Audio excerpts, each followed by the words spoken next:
Today I am flying Singapore Airlines in economy on the world's largest plane, the Airbus A380. This 13-hour journey will take us from Singapore Changi to Frankfurt. Come along as I review every part of the experience and give my 2 cents on whether Singapore is still one of the best airlines on the planet. The adventure commences at Changi Airport Terminal 1.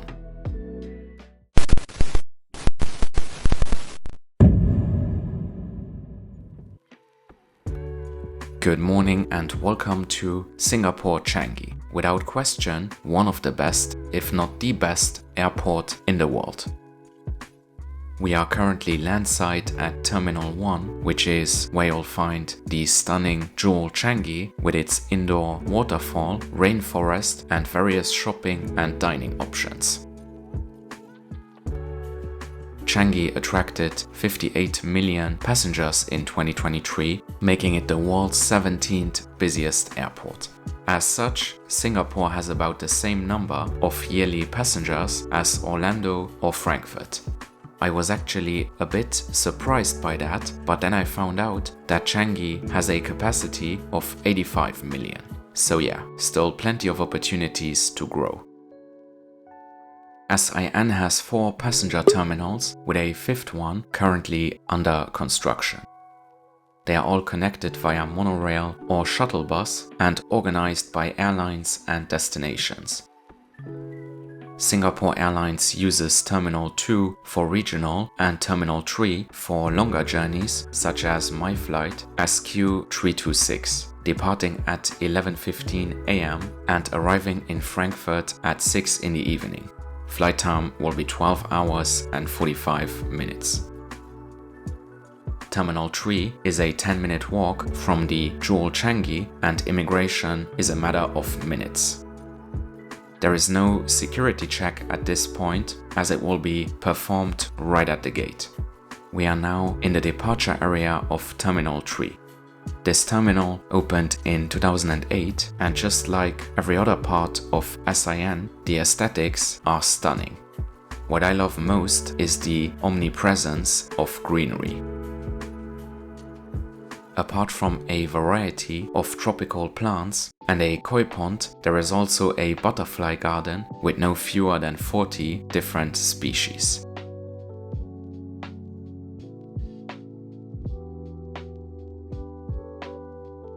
There are countless restaurants, coffee shops and convenience stores where you'll find everything you could possibly need.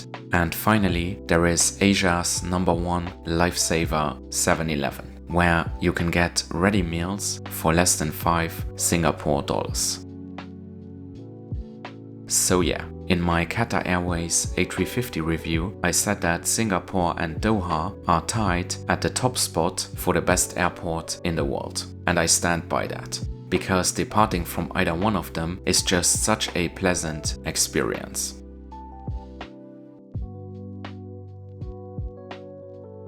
There is, however, one thing that I don't like about Changi Airport, and that is the security check right at the gate. Once your gate is announced, you head over there and then you pass the metal detector and luggage scan. After that, you're stuck at the gate for 30 minutes to an hour, depending on how long it will take to board.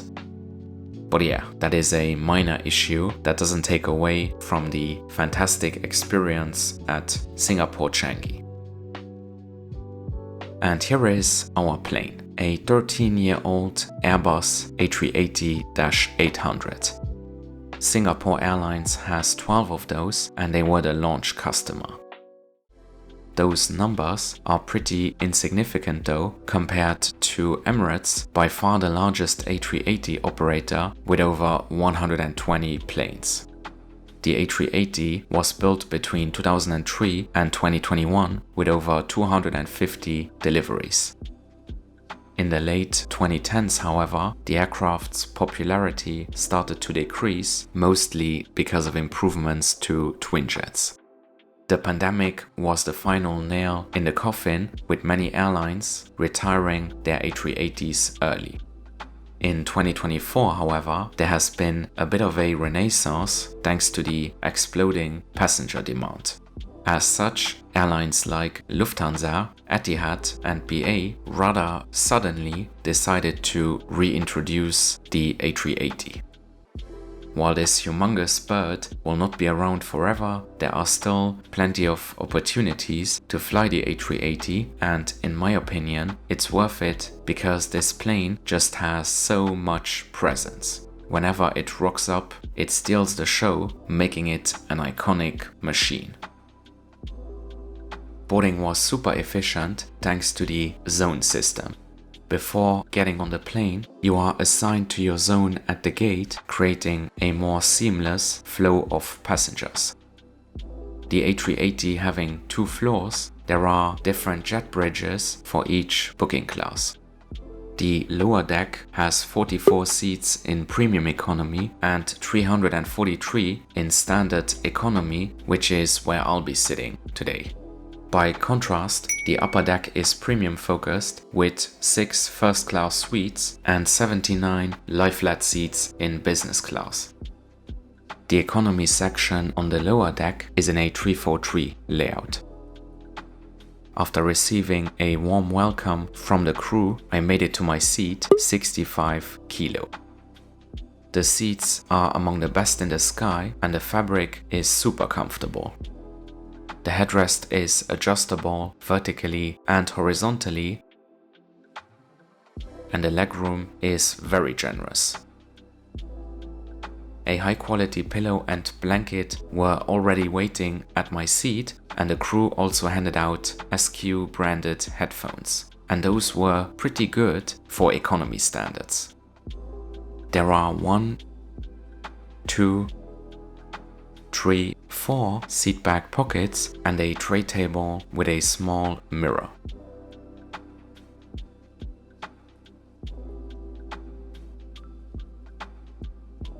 There is also a really handy cup holder that you can use without opening the table. You naturally have a large personal IFE screen with USB-A and power plugs under the seat. To my delight, Singapore Airlines still hands out hot towels, something that has become very rare in economy. Thanks to the efficient boarding process, we were soon ready for pushback and taxied out to the runway. Cabin crew on models and cross-check.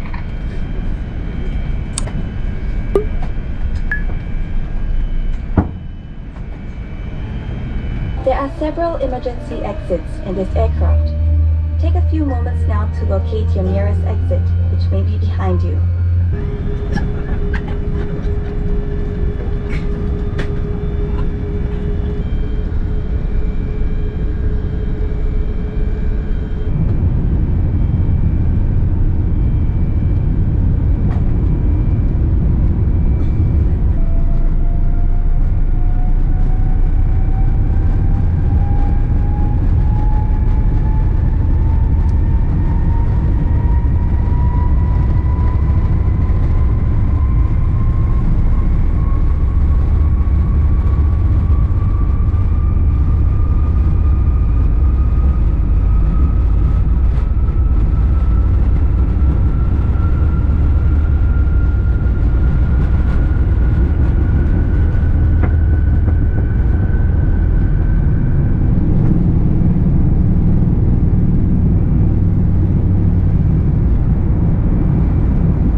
We departed 10 minutes late and we're now heading west toward Europe.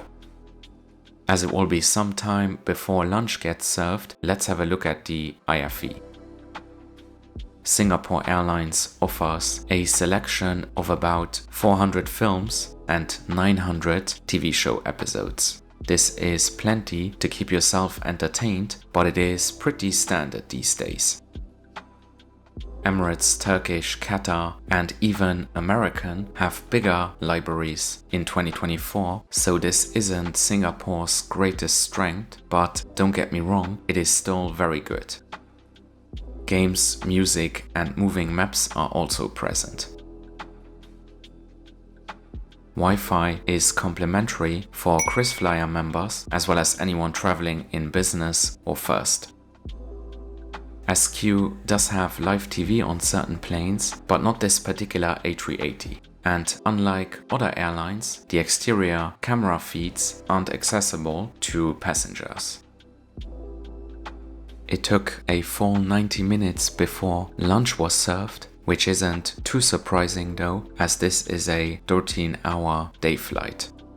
During the wait, we got a pre-lunch snack, which consisted of some nuts and crackers, as well as a beverage of your choice. I opted for a glass of red wine because, well, it is 5 o'clock somewhere. The main lunch service had two options: Western fish pasta or Asian chicken rice. There was also a vegetarian choice, which had to be pre-ordered. I went for the Asian option, which was delicious. Chicken with rice, vegetables, and some kind of soy sauce. It included a starter with salmon and barley, as well as some crackers, cheese, a cold bread roll, and a sweet dessert cake. Overall, a top-notch lunch service, and as you would expect, SQ provides metal cutlery in economy. The next few hours were pretty uneventful, and I managed to get quite a bit of sleep. The economy cabin was only around 70% full, and many rows, including my own, had an empty middle seat. One of the best things about the A380 is that it is so massive that you don't notice the other passengers that much. Even in economy, you feel cocooned in your little corner, and the whole experience is very relaxing. Today's flight path was pretty weird because we had to avoid not just Russia and Ukraine, but also Iran. To get around Iran, we flew over Afghanistan, of all places, and then the Caspian Sea. After the Caspian Sea, we couldn't fly over the northern Black Sea because of Russia and Ukraine, meaning that we flew over Turkey for a while before entering the EU via Romania. Those detours added about 1 hour to the flight.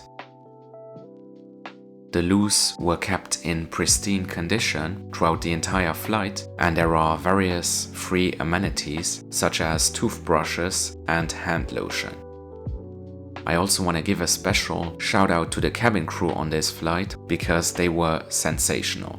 As an example, you never had to call them because they were always doing rounds and checking on individual passengers. Now, Singapore is the second best airline in the world according to Skytrax. They actually lost the #1 spot to Qatar Airways a few months ago. So what is the justification? Well, you could argue that there is none, but we can also point out a few tiny things to improve. In this context, SQ doesn't hand out amenity kits in economy, which both Qatar and Turkish do on flights longer than 5 hours. And the IFE could have a few more bells and whistles, but I feel like I'm nitpicking here. Singapore is an elite carrier in every class and certainly deserves its good reputation. Dinner came about 7 hours into the flight. Personally, I wasn't fond of the timing as we still had about 6 hours to go, but there must be a reason. Just like lunch, you had a choice between an Asian and a Western option, and this time I chose the latter. It was some tasty tomato meatball pasta with chicken salad and another sweet dessert cake. Everything went down very well with some tiger beer. I actually preferred this meal to the first one for some reason, but that is just personal taste. After dinner, I watched Skyfall before getting some more sleep. The hours flew by and we were soon in German airspace approaching Frankfurt.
We landed at 6:25 p.m., almost half an hour behind schedule.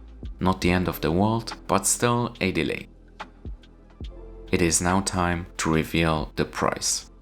I paid 347 euros for this journey, which included another SQ flight from Ho Chi Minh City to Singapore. This was an amazing deal and incredible value for money. Round about a year ago, I paid more to fly a very similar route on China Eastern.